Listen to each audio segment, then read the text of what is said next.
Hello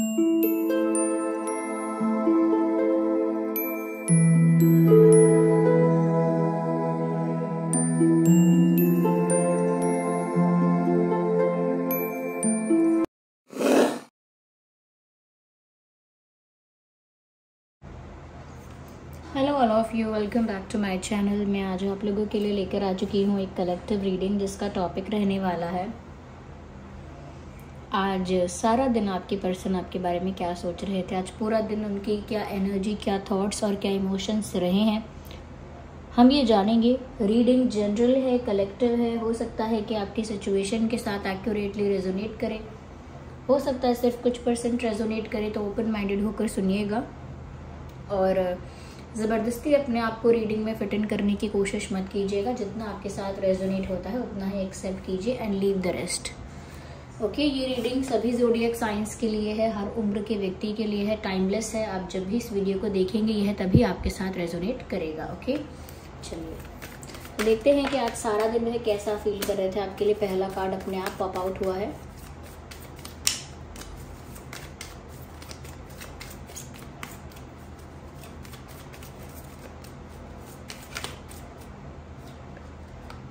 Second also, here we have the third card and the fourth. Well, I need one card, just a second. एक बार फिर से shuffle करेंगे।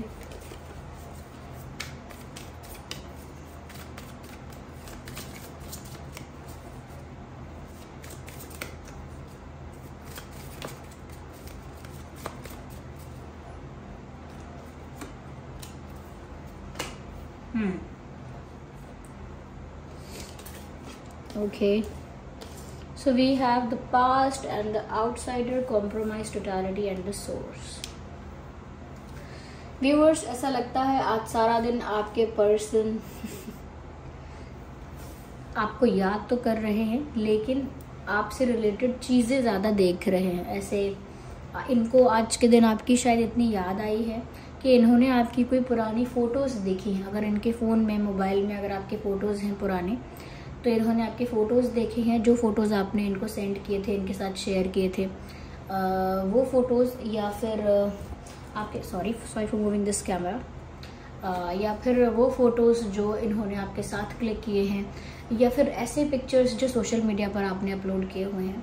तो ऐसा लगता है कि इन्होंने आपकी तस्वीरें आज बहुत देखी और आपकी तस्वीरों को देख देख कर ये इंसान बहुत ज़्यादा इमोशनल हुए और भी ज़्यादा आपको याद करने लगे। तो ऐसा लगता है दे वो फीलिंग नॉस्टैल्जिक। कुछ उन्हें ना पास्ट का या पास्ट मोमेंट्स कुछ याद आ रहे थे और उनको चेरिश करने के लिए उन्होंने आपकी फ़ोटोज़ वगैरह देखे हैं। बहुत लोगों के लिए ऐसा भी हो सकता है कि इन्होंने आपके पुराने चैट्स पढ़े हैं, जो मैसेजेस इन्होंने आपके साथ एक्सचेंज किए थे, जो चैट्स इन्होंने आपके साथ किए थे, तो वो चैट इन्होंने दोबारा पढ़े हैं, वो मैसेजेस इन्होंने दोबारा पढ़ के देखे हैं और इमोशनल फील किया है।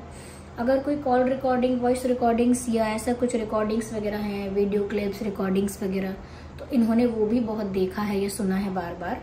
तो ऐसा लगता है कि बहुत ज़्यादा आपके बारे में आप सोच रहे थे। मैं ये नहीं कह सकती पूरे दिन यही काम किया है, लेकिन ऐसा लगता है कुछ समय इन्होंने ऐसा निकाला और यही किया है कि आपकी तस्वीरें देखी हैं एंड पुरानी चीज़ें टटोली हैं, देखी हैं वापस से।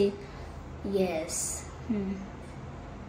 सो दे were going through the past stuff. जो चैट है, चाहे आपका दिया हुआ कोई गिफ्ट है या आपसे रिलेटेड कोई चीज़ है, तो वो ऐसी चीज़ों को देख रहे थे। ऐसे गाने जो आप लोग सुनते थे या इन्होंने कभी आपको डेडिकेट किया है या आपने कभी किया था या आपका फेवरेट था, वट एवर इट इज़, ऐसे गाने सुन रहा था। यानी कि कुछ ना कुछ ऐसा ही कर रहे थे जो इन्हें और ज़्यादा पास्ट की याद दिला रहा था और ज़्यादा इमोशनल कर रहा था इनको। तो कुछ ना कुछ ऐसा ही ये कर रहे थे। और जो सबसे पहले मैंने बोला कि यस, आपकी फ़ोटो देख रहे थे, वो फ़ोन में हो सकती है या सोशल मीडिया पर भी हो सकती है। यस, कहीं ना कहीं ये इंसान पास्ट से बाहर नहीं आए हैं व्यूवर्स। अगर आपको लगता है कि ये आपको भूल रहे हैं, भूल चुके हैं, भूल जाएंगे, तो अभी तक तो ऐसा नहीं लगता कि ये इंसान अपने पास्ट को रिलीज़ कर चुके हैं, या आपके साथ इनका जैसा भी पास्ट रहा है या जैसे भी मोमेंट्स और टाइम आपने स्पेंड किया है, ऐसा लगता तो नहीं कि ये इंसान भूलने के लिए रेडी है। और ऐसा लगता भी नहीं कि ये इंसान भूलने के लिए एफर्ट ले रहा है, क्योंकि अगर भूलने के लिए भी कोशिश कर रहे होते तो फिर पुरानी चीज़ों को खुद से क्यों देखते, खुद से पुराने चैट्स को देखना या पुराने फोटोज़ को देखना या पुराने कॉल रिकॉर्डिंग्स और वॉइस मैसेजेस को देखना क्यों करना। अगर भूलने की कोई कोशिश कर रहा है तो सबसे पहले ये चीज़ें डिलीट करता है, ये चीज़ें हटाता है अपने पास से।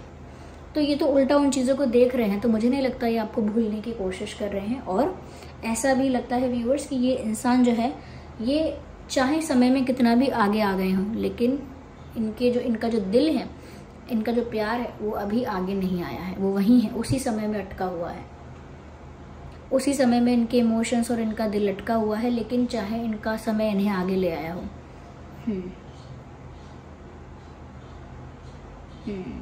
तो ये तो आगे बढ़ गए, लेकिन इनका दिल आगे नहीं बढ़ा, तो अभी भी पास्ट में ही खोए हुए हैं, ये मैं कह सकती हूँ। आज की एनर्जी से भी यही बता सकती हूँ कि आज भी पास्ट में ही खोए हुए हैं। कहीं ना कहीं व्यूअर्स, आप इनके लिए वो करेज, वो स्ट्रेंथ या वो पीस या वो पावर है जो अब इनकी लाइफ से मिसिंग है। कहीं ना कहीं आपके होने से चेहरे पे रौनक रहती है, इनके चेहरे पे ग्लो रहता है, तेज रहता है, या आपके होने से इनकी फेस पे स्माइल रहती है। लाइफ में एक अलग तरह की ऊर्जा, एनर्जेटिक रहते हैं, कॉन्फिडेंट रहते हैं, मोटिवेटेड रहते हैं और स्पेशली हैप्पी रहते हैं या रहती हैं। इफ़ दे आर फीमेल तो हैप्पी रहते हैं या रहती हैं, और ज़्यादा एनर्जेटिक और ज़्यादा पैशनेट फील करते हैं लाइफ को लेके भी। लाइफ को लेकर भी बोरिंग या लाइफ को लेकर भी बहुत डल ऐसा नहीं। आप साथ होते हैं तो फिर हर चीज़ इनको अच्छी लगती है, काम भी करना पसंद आता है, अलग अलग चीज़ों में इन्वॉल्व होना, पार्टिसिपेट करना भी अच्छा लगता है। बहुत खुशी से आगे बढ़ सकते हैं, क्योंकि मैंने कहा ना, आप इनका वो सुकून है, या वो इनका पीस है आप, या इनका वो रिलैक्सेशन है, या फिर इनकी पावर है, इनका स्ट्रेंथ है, इनका मोटिवेशन है आप। तो कहीं ना कहीं वो इनकी लाइफ से मिसिंग हो गया है, तो वो अपनी लाइफ के प्रति डल हो गई है, उनकी एनर्जी बहुत बहुत लो हो गई है उनकी एनर्जी। और कहीं ना कहीं ऐसा लगता है कि बहुत ज़्यादा बोरिंग और बहुत ज़्यादा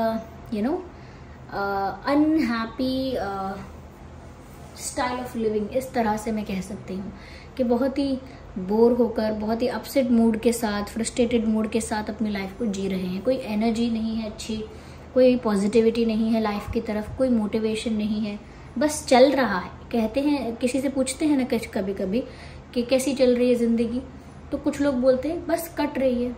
और जो सच में पॉजिटिव होगा या थोड़ा फेथ रखता होगा भगवान पर, जिन पर भी उसका फेथ है, उनसे पूछो और कैसे हो आप, तो क्या बोलते, बस प्रभु की कृपा है, बस हरि की कृपा है, बस लाडली जू की कृपा है। तो क्या है ये कि पॉजिटिविटी ऐसे ही दिखती है कि इंसान किस पर्सपेक्टिव से जी रहा है, किस पर्सपेक्टिव। कोई कह रहा है बस मेरा कट रही है, बस हो रहा है, चल रहा है जैसे तैसे, कुछ लोग ऐसा भी बोलते हैं, गुजर रही है। तो इनका भी वो नहीं है कि हाँ बहुत अच्छी चल रही है प्रभु की कृपा से, इनका ऐसा है कि बस कट रही है। तो थोड़ा नेगेटिव पर्सपेक्टिव से चल रहे हैं और उसी वजह से एनर्जी भी डल रही है, क्योंकि इनकी जो सोर्स ऑफ मोटिवेशन है, सोर्स ऑफ एनर्जी है, वो कहीं ना कहीं मिसिंग है। कहते हैं ना घर पे चार्जर भूल जाते हैं फ़ोन का और बैकअप नहीं होता, कोई पावर बैकअप नहीं होता, चार्जर भी घर पे भूल जाते हैं। तो फ़ोन की बैटरी का जो हाल होता है बाहर ट्रैवल करने पर, वही इनकी बैटरी का हाल है कि आप इनका चार्जर हो, आप इनका पावर बैकअप हो, और वो ये भूल गए हैं कहीं पर, वो मिसिंग है। और इस वजह से इनके फ़ोन की यानी इनकी खुद की जो हालत हो रही है वो ऐसी ही है।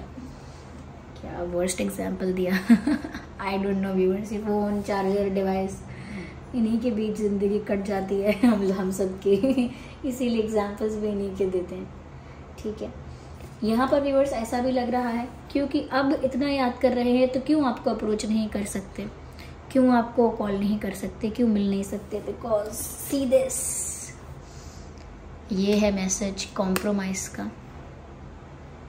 There two people compromising with each other. इन्होंने कहीं कॉम्प्रोमाइज़ किया है अपनी लाइफ में, और ये है एक आउटसाइडर का कार्ड। तो ऐसा लगता है व्यूअर्स कि जैसे इस इंसान ने कहीं ना कहीं कॉम्प्रोमाइज़ किया है, इसी वजह से ये खुशी खुशी आपके पास लौट नहीं पा रहे हैं, या कह सकते हैं आसानी से आपके पास लौट नहीं पा रहे हैं, because they are stuck in something. क्योंकि कॉम्प्रोमाइजिंग सिचुएशन जो होती है वो ऑब्वियसली आपको फंसाती है। जब आप फंसे ही नहीं वहाँ तो कॉम्प्रोमाइज़ कैसा? तो ऐसा कॉम्प्रोमाइज़ किया है जहाँ ये फंस गए हैं या फंस गई हैं किसी चीज़ के लिए कमिट कर दिया है या किसी चीज़ के लिए रेडी हो गए हैं, या कहीं पर अपने आप को अंडर प्रेशर की वजह से अपने आप को किसी चीज़ में इन्वॉल्व कर लिया है, अपने आप को किसी चीज़ से अटैच कर लिया है क्योंकि घर वालों का प्रेशर था या कुछ कुछ ऐसे टर्म्स एंड कंडीशंस क्रिएट हो गए थे लाइफ में, जिस वजह से प्रेशर में आके या इनको किसी ने इमोशनली ब्लैकमेल भी किया हो सकता है। Okay, there are chances. किसी ने इनको थ्रेट किया, धमकाया पेरेंट्स भी धमका सकते हैं, ऐसी बात नहीं है कि बाहर से कहीं से धमकी मिल रही है, लेकिन हाँ किसी ने धमकाया हो सकता है। अगर आपने ऐसा नहीं किया ना तो देखना फिर मैं क्या करती हूँ। या अगर आपने अभी भी नहीं सुना ना मेरी बात को, तो फिर देखना मैं क्या करती हूँ। कुछ लोग तो लीगली भी ऐसा एक्शन लेने के लिए धमकाते हैं। ओके, हो सकता है इनको इमोशनली किसी ने ब्लैकमेल किया हो कि अरे मेरा क्या, हमारा क्या, ऐसे हो सकता है किसी ने इनको इमोशनली ब्लैकमेल किया हो। या ऐसा भी हो सकता है कि किसी ने इनको किसी मजबूरी में फंसा दिया हो कि अब तो करना ही पड़ेगा, क्या कर सकते हैं, कोई और रास्ता ही नहीं है। या फिर इन्होंने पहले कुछ कमिट किया था और अपने ही कमिटमेंट में फंस गए। जैसे लोग वादा कर देते हैं ना जब खुश होते हैं, जब लोग एक्साइटेड होते हैं, खुश होते हैं, तो वादे करते हैं। आप ये नोटिस कीजिएगा। ओके, जैसे ही किसी के पास बहुत सारा पैसा आने वाला है या बहुत बड़ी खुशखबरी आने वाली है, तो क्या करते हैं खुशी में, अरे तेरे लिए जा, तेरे लिए एक ड्रेस, चल जा, तेरे जो तू बोले चल, बता क्या चाहिए तुझे लैपटॉप चाहिए, चल ठीक है तेरे लिए लैपटॉप, बता तुम्हें क्या चाहिए, अच्छा आपको फ़ोन चाहिए, चलिए आपके लिए एक फ़ोन। तो खुशी में क्या करते हैं लोग, वादे करते हैं बड़े बड़े। ओके, लेकिन जब उनको रियल में करनी पड़ती है वो चीज़ और उनका एक्साइटमेंट जब कम हो गया होता है, तब उनको लगता है अरे तो बहुत ज़्यादा बोल दिया मैंने, बहुत ज़्यादा वादे कर दिए, मैं कैसे पूरा करूँ या फिर चलो पूरा तो कर दूंगा लेकिन काफ़ी ज़्यादा मेरा खर्चा होने वाला है इसमें, तो मुझे तो नुकसान होगा लॉस होगा मुझे। तो इसीलिए एक्साइटमेंट में बहुत ज़्यादा वादे नहीं करने चाहिए। खुशी एक्सप्रेस करनी कर सकते हैं लेकिन बहुत ज़्यादा प्रोमिसेस नहीं करने चाहिए। तो या तो इन्होंने खुशी में कोई कमिटमेंट दे दिया है, या फिर पेरेंट्स को कई लोग इम्प्रेस करने के लिए कि देखिए हम कितने ओबीडियंट हैं, कितने अच्छे हैं, बड़े बड़े वादे कर देते हैं पेरेंट्स से भी, फिर पेरेंट्स से किए हुए वादे भी नहीं तोड़ सकते। तो मुझे लगता है कहीं तो ये स्टक है और कुछ तो कॉम्प्रोमाइज़ हुआ है। थर्ड पार्टी का भी इन्वॉल्वमेंट इसमें डेफिनेटली है, तो कहीं ना कहीं कॉम्प्रोमाइज़ हुआ है। इस वजह से ये इंसान मिस तो कर सकते हैं, आपको मिस करना अलाउ है लेकिन आपके पास नहीं आ सकते। तो ऐसा लग रहा है कि फंस गए हैं किसी कॉम्प्रोमाइज़ में। और ऐसा लगता है व्यूअर्स कि आपने भी ना दिल के दरवाजे कर लिए हैं बंद, कि आपको जो करना है करिए, हमारी लाइफ में मत आइए। आपने भी ना अपने दिल के दरवाज़ों को बंद कर लिया है, लॉक कर लिया है कि आप बाहर ही रहिए, जिसके पास जाना है जाइए, जो करना है करिए, जैसा करना है वैसा करिए, लेकिन हमको बार बार डिस्टर्ब मत करिए या हमारी लाइफ को बार बार अफेक्ट मत कीजिए, हमें मेंटली और इमोशनली ट्रॉमा मत दीजिए। तो आपने भी अब अपने दिल के दरवाजे बंद कर लिए हैं, क्योंकि आपके लिए भी आपका मेंटल पीस, सैनिटी आपकी बहुत इंपॉर्टेंट है। आपका जो दिमाग है वो शांत ही रहना चाहिए, या कह सकते हैं कि एंजाइटी नहीं होनी चाहिए आपको। इस चीज़ का आपने ध्यान रखा है, और इस पर्सन की वजह से एंजाइटी होती है अगर, तो आपने इस पर्सन के लिए अपने दिल के दरवाज़ों को बंद किया है कि जितना ये इंसान मेरे करीब आएगा उतना मुझे दुख देगा, क्योंकि इस इंसान के साथ मुझे काफ़ी कुछ फेस करना पड़ रहा है, स्ट्रगल करना पड़ रहा है, सफ़र करना पड़ रहा है। तो इसीलिए ऐसा लगता है कि आज इनको ऐसा भी लगा कि आप भी डिफेंसिव हो गए हो, आपने भी 4 कदम पीछे ही ले लिए हैं, या आपने भी अपने दिल के दरवाजे को बंद ही कर लिया है और आप भी इनको एक आउटसाइडर की तरह ट्रीट कर रहे हो। यानी कि आप बहुत ज़्यादा इनके साथ घुल मिल नहीं रहे हो व्यूअर्स, या बहुत ज़्यादा इनके साथ अटैच होने की कोशिश अब नहीं कर रहे हो, या बहुत ज़्यादा इनके साथ टाइम स्पेंड करने की कोशिश अब नहीं कर रहे हो। अब आपने लेट गो कर दिया है कि ठीक है, मैं किसी चीज़ को ज़बरदस्ती नहीं पा सकता या नहीं पा सकती, या फिर ज़बरदस्ती करनी पड़े तो मुझे कुछ पाना ही नहीं है। अगर किसी का टाइम मांगने के लिए मुझे उसको प्लीड करना पड़े, बोलना पड़े बार बार, तो नहीं चाहिए मुझे ऐसे व्यक्ति का टाइम। अगर किसी का अटेंशन पाने के लिए मुझे 4 बार बोलना पड़े तो फिर नहीं चाहिए मुझे अटेंशन। ओके, तो यहाँ पर ऐसा लगता है कि आप भी बहुत फेडअप होकर आपने डिस्टेंस मेंटेन कर ही लिया है, और इनको ये चीज़ फील होती है कि अब आप भी दूर चले गए हो। ऐसा नहीं है कि ब्लेम करते हैं आपको, लेकिन उस चीज़ के लिए रिग्रेट करते हैं कि इनकी स्टूपिडिटी की वजह से, या हो सकता है कुछ इनकी मिस्टेक्स की वजह से, अब आप भी इनके उतने पास नहीं हो जितना ये एक्सपेक्ट करते हैं। तो ऐसा लगता है कि ये अपने ही बनाए हुए जाल में फंस गए, जैसे मकड़ी अपना जाल बुने और उसमें खुद ही फंस जाए, ऐसे इन्होंने किया। आई एम नॉट सेइंग कि कोई बहुत मैनिपुलेटिव है ये और बहुत स्ट्रैटेजी बनाई थी कोई, ये बहुत बड़ी प्लानिंग की थी, नो। अपनी ही जाल में फंसने, यानी कि जो मिस्टेक्स इन्होंने की पहले, जो मिस्टेक्स इन्होंने रिसेंटली की या जैसी सिचुएशन में इन्होंने अपने आप को बार बार रखा, उसी में फंस गए। तो ऐसा लगता है कि इनको बुरा लग रहा है आज भी कि आप इनको एक स्ट्रेंजर की तरह अपनी लाइफ में रख रहे हो, यानी कि इनको अपने पर्सन की तरह नहीं, एक बाहर के व्यक्ति की तरह अपनी लाइफ में ट्रीट कर रहे हो। और इनको ऐसा लगता है व्यूअर्स कि ये सिर्फ दूर से आपकी लाइफ में झांक झांक के देख रहे हैं आपको आपकी लाइफ में अंदर आ नहीं पा रहे हैं, अंदर इनको एंट्री नहीं मिल रही है। They just looking from far away, दूर से देख रहे हैं। तो इस टाइप की इनकी एनर्जी रही है। कहीं ना कहीं ऐसा लगता है व्यूअर्स कि अपने फ्रेंड्स को या किसी को इन्होंने आज बोला हो सकता है कुछ कि मेरा मूड इस वजह से ख़राब है या मैं इस वजह से परेशान हूँ। इनके फ्रेंड्स इनको गाइड करते हैं, एडवाइस देते हैं, कहीं ना कहीं कंसोल भी करते हैं, लेकिन वो बात नहीं है, इनको उस चीज़ से शांति नहीं मिल रही है। यहाँ पे नंबर 5 बहुत इंपॉर्टेंट है, क्योंकि 555 है यहाँ पे, ये एक एंजल नंबर है। आप गूगल पे इस एंजल नंबर का मीनिंग देखिए और जो भी मैसेज है उसे रिसीव कीजिए। और यहाँ पर 5 नंबर भी इम्पॉर्टेंट हो सकता है, 5 डेट भी इम्पॉर्टेंट हो सकता है। ओके, 5 दिन, 5वां महीना यानी कि मई, ओके, या 5 हफ्ते, 5 महीने, 5 साल, तो ये 5 इम्पॉर्टेंट भी हो सकता है। So this was the reading. चलिए मिलते हैं अगली रीडिंग में, तब तक के लिए बाय बाय, टेक केयर।